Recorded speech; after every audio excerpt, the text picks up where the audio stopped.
Assalamualaikum warahmatullahi wabarakatuh. Saya Retna Trianingsi dari kelas 12 IPS TKJ 1. Pada kesempatan kali ini saya akan sedikit membahas tentang kemunduran kerajaan Islam. Kemunduran Islam tidak lepas dari runtuhnya kerajaan-kerajaan Islam. Kerajaan-kerajaan tersebut diantaranya yang pertama kerajaan Bani Abbasiyah, yang kedua kerajaan Syafawi, yang ketiga kerajaan Mughal, yang keempat kerajaan Persia. Kerajaan pertama yang akan kita bahas adalah kerajaan dinasti Abbasiyah. Dinasti Abbasiyah merupakan kerajaan yang sangat besar dan juga maju, namun pada akhirnya mengalami keruntuhan pula. Keruntuhan dinasti Abbasiyah disebabkan oleh beberapa faktor. Di antaranya ada faktor internal. Faktor internal yang pertama adalah kemewahan hidup di kalangan para penguasa. Para penguasa ingin hidup lebih mewah dan mencolok karena kemajuan dinasti Bani Abbasiyah tersebut. Kondisi ini akhirnya dimanfaatkan oleh tentara Turki Utsmani yang profesional untuk mengambil alih kendali pemerintahan pada saat itu. Kedua, perebutan kekuasaan antara keluarga Bani Abbasiyah. Perebutan kekuasaan Bani Abbasiyah terjadi pada masa Al-Ma'mun dengan Al-Amin. Sejak Al-Mutawakkil wafat, pergantian khalifah terjadi secara tidak wajar, terlebih lagi masuknya unsur kebudayaan Turki Utsmani dan kebudayaan Persia pada kala itu. Ketiga, konflik keagamaan.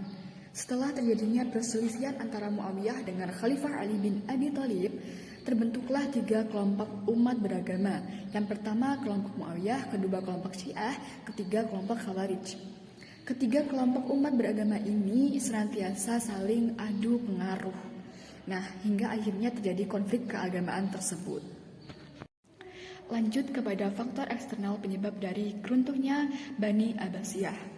Yang pertama, banyaknya terjadi pemberontakan karena kebijakan pemerintah yang lebih menekankan pada pembinaan peradaban dan kebudayaan Islam secara real. Akibatnya, provinsi-provinsi yang dipimpin oleh khalifah tersebut banyak yang melepaskan diri. Kedua, dominasi bangsa Turki Utsmani. Pada abad ke-9, kekuatan kemiliteran dinasti Abbasiyah mengalami kemunduran. Sebagai gantinya, para khalifah dinasti Abbasiyah memperkerjakan orang-orang Turki Utsmani yang profesional pada bidang kemiliteran. Dan mereka ini diangkat menjadi anggota kemiliteran dan panglima-panglima perang. Nah, namun setelah pengangkatan keanggotaan kemiliteran tersebut, orang-orang Turki Utsmani ini malah merebut kekuasaan dinasti Abbasiyah pada masa itu. Ketiga, dominasi bangsa Persia. Pada mulanya, orang-orang Persia ini berkhidmat kepada pembesar para khalifah.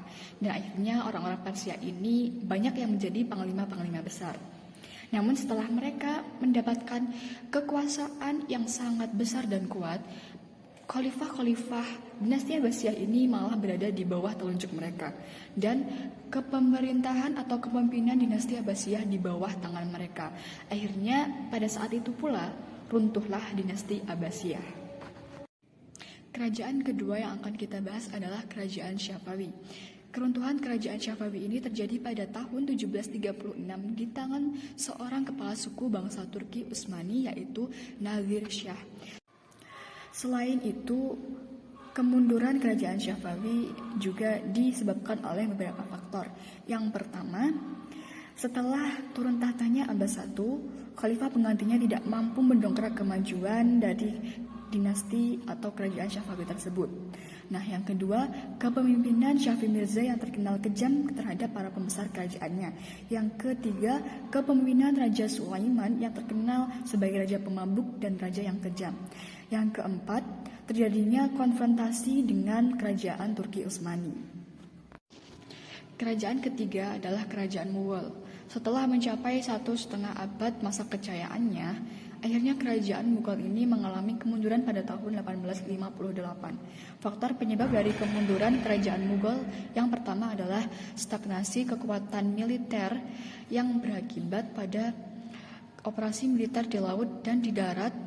Kerajaan Mughal ini menurun. Kemudian yang kedua, kemerosotan moral dan hidup mewah di kalangan elit politik yang menyebabkan pemerasan keuangan.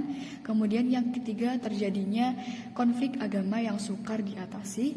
Kemudian yang terakhir, pewaris tahta kerajaan Mughal ini tidak ahli di bidang kepemimpinan.